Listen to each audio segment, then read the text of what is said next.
guys, it's Crystal. Welcome back to my channel. I recently went on my first Royal Caribbean cruise for my dad's 58th birthday, and unexpectedly I became an only child because my brother couldn't make it.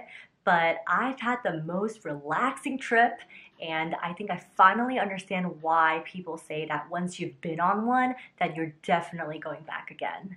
I want to walk through the ship with you guys, and I really try to pack as much information as I can in this video, so I hope you guys watch it all the way until the end. And before that, make sure that you have subscribed to my channel, and let's get started. We were on the Enchantment of the Seas that left from Galveston to Yucatan and to Cozumel for 5 nights and 6 days. The Enchantment of the Seas had 12 decks, and you can also view the deck plan in detail on their website as well. Decks 2, 3, 7, and 8 are all staterooms. Deck 4 was a centrum, which kind of reminded me of like a lobby. Deck 5 had the main dining room, guest services, where you can book shore excursions, a lounge, casino, and the theater. Deck 6 had another lounge, Chops Grill, a bar, next cruise, library, art auction gallery, photo shop, cafe latitudes, shopping area, and a theater. And deck 9, this is probably where I spent the most time. This was the main deck with the buffet, outdoor screen, kids splash pool, main pool, whirlpools, solarium, which was kind of like an adult area, park cafe, spa, and the fitness center. Deck 10 had the trampoline, nursery, video arcade, teen center, rock climbing wall, and running track. And deck 11 had the Viking Crown Lounge, the Concierge Club, and deck 12 had the Diamond Club. So the Enchantment of the Seas is one of 26 Royal Caribbean ships, and is actually one of the older and smaller ships. I can definitely see that the boat was in older condition based on the exterior, but as far as the interior, I thought it was very well maintained. I definitely took advantage of the jogging trail on deck 9, and so did my mom. But we also loved the fitness center, which was actually pretty impressive.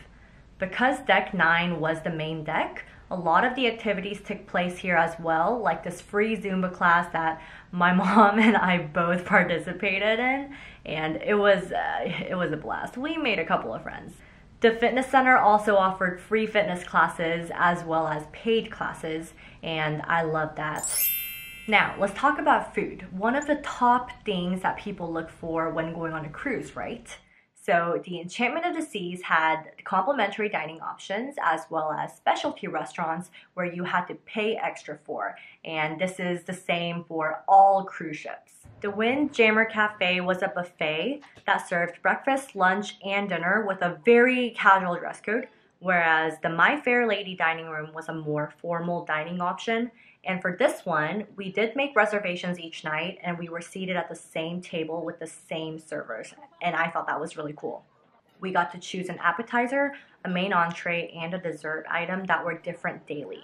And another one that was complimentary was the Park Cafe, and this was in the solarium, which was another dining option that served food like pizza, paninis, sandwiches, and salads. For the paid dining options, which were called specialty restaurants, they had Chops Grill, Chef's Table, and Cafe Latitudes. We didn't really end up utilizing these specialty restaurants because honestly, like Chops Grill, for example, that was a steakhouse, and I literally had steak every day, whether I was at Windjammer or main dining. The entrees in the main dining room were so good, I didn't necessarily feel like I had to pay extra to go to a specialty restaurant and to eat that. Cafe Latitudes was where you can get caffeinated drinks and sweets. They did sell Starbucks coffee, so that was good. I saw a lot of people carrying that around. And attached to it was also Ben & Jerry's, so a lot of kids went to that as well. On the last day of the cruise, they were offering specials and discounts like left and right, like everywhere. Shopping, dining, like everything. Chops Grill, one of the specialty restaurants, they were even offering up to 30% per person. So if you're celebrating a birthday, an anniversary, or if you just feel like splurging on a nice seafood tower, something that they didn't have in the main dining room or the complimentary dining options. I think you should definitely wait until the last day to splurge, because if you're gonna spend the money anyways, might as well save a couple of extra dollars. There were free activities that were included, and also others we did have to pay for. So some fitness classes, rock climbing, bungee, trampoline, watching the shows at the theater, which was awesome by the way, the art auction, trivia contest, an all-access ship tour, portrait photography sessions, a towel folding demonstration. These were all complimentary activities. But there were also others that you did have to pay for. And my mom and I decided to try out a sushi making class. So we did have to pay extra for this, but we got a certificate, a lunch that we made ourselves, and a free mimosa out of it. So we finished making our sushi. Yay! There's also the Royal Caribbean app that I used the entire cruise, and it was so handy dandy. You can make reservations, book activities, see all the schedules, see what's going on, see where the ship is going, the weather, the temperature, everything. If you are not an app person, they also had a cruise compass, which was kind of like a daily schedule, but in a printout version.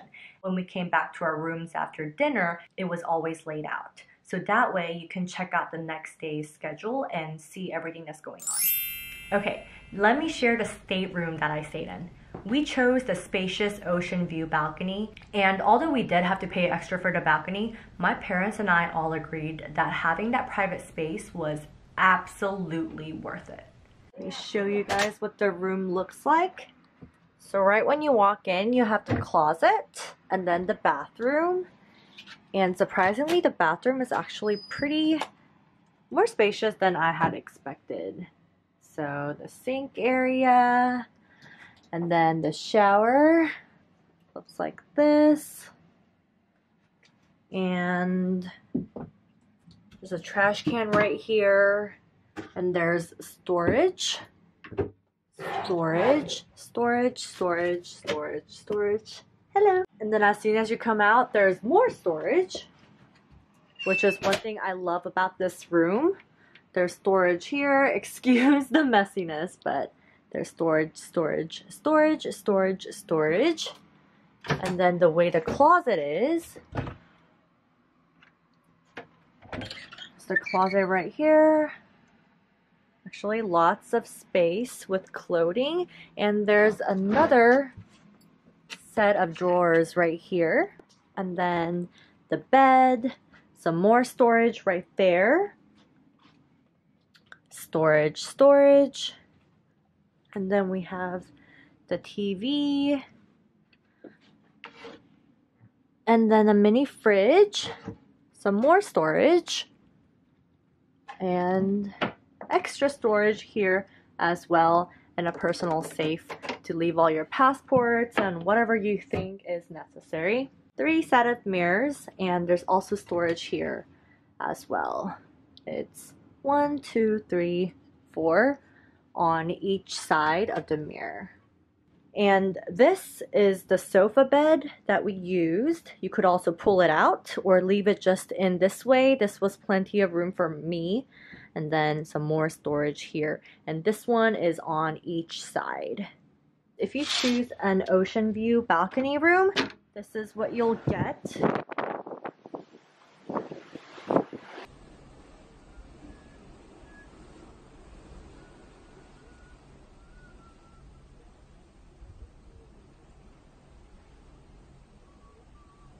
I think as far as the view, the balcony is a great option.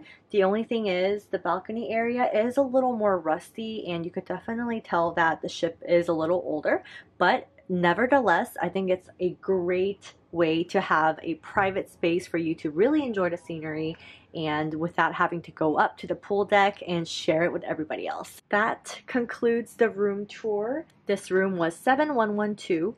I was worried about overpacking, but as you guys can see, I still even have some empty cabinets and shelves that we didn't even use. So I think as far as storage, we were in good shape. So for my first experience, right? The two things that really wowed me during the entire time, and I can't stop talking about it, is diversity and customer service. For diversity, I'm not sure if it was the culture of the Royal Caribbean or if all cruise lines are typically like this, but the crew members were so diverse. Literally 881 crew members from 60 different countries, ranging from Nigeria to Philippines to Turkey, and our captain was Norwegian and our cruise director was from the United Kingdom. Yeah, just so diverse. And for customer service, it was above and beyond. Above and beyond.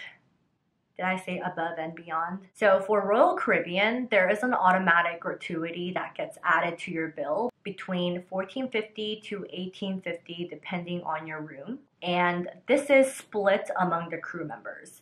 But we were so impressed and satisfied with the customer service, especially in the housekeeping and dining departments, that we did pay extra gratuity at the end of the night, and honestly, they deserved it. I do want to go in a little deeper with why I was so impressed with housekeeping and dining, just to give you guys a better perspective. For housekeeping, it was like so weird. So even if you stay at the most luxurious hotel, you get housekeeping service once. I don't know what it was, but we had a dedicated housekeeper that was specifically assigned to us and only took care of us. And she was keeping tabs on us, or she was notified whenever we were leaving or something, because every time we left the room and we came back, the room was clean. It was the weirdest thing. At first, we're like, oh, she came to clean up already.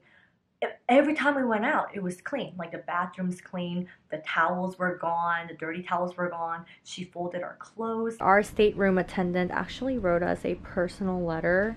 She was super sweet. As far as dining, like I mentioned earlier, we had the same waiters during the entire cruise. So because we saw the same people every day, we developed this relationship, right? And they started recognizing what we liked and what we didn't like, and we really became friends. And I love that. That was such an experience on its own, I feel like. For example, my mom didn't like water with ice. I liked iced coffee, but they didn't have iced coffee on the menu. It's only hot coffee. And my dad liked this specific bread out of like 5 different breads. And since our waiters know this, after the first night, they made sure to prepare everything the way we liked it, how we liked the steak cooked, and it was just so impressive. And just the details like that, it was very impressive, and I loved it so much. And yay! Congrats! You made it all the way till the end. That wraps up my first Royal Caribbean cruise, or my first cruise ever. I hope that was helpful if you are planning on going on a cruise, or if you're going on this specific cruise ship. I try to fit in as much as I can, and I hope I didn't do a terrible job at it. My first cruise was absolutely a success, and I would do it all over again. My parents had an amazing time, and I truly did not feel like a dime was wasted, and I mean that. It was so good. The crew members, the service, the food, the experience, the activities, everything was good. The weather was perfect. And we even booked our shore excursions on the cruise, by the way. I forgot to mention that, which is a little more expensive than doing it through a third party. But because we got a lot of heads up that weather is such a big issue and you just never know, because we were in the middle of the hurricane season.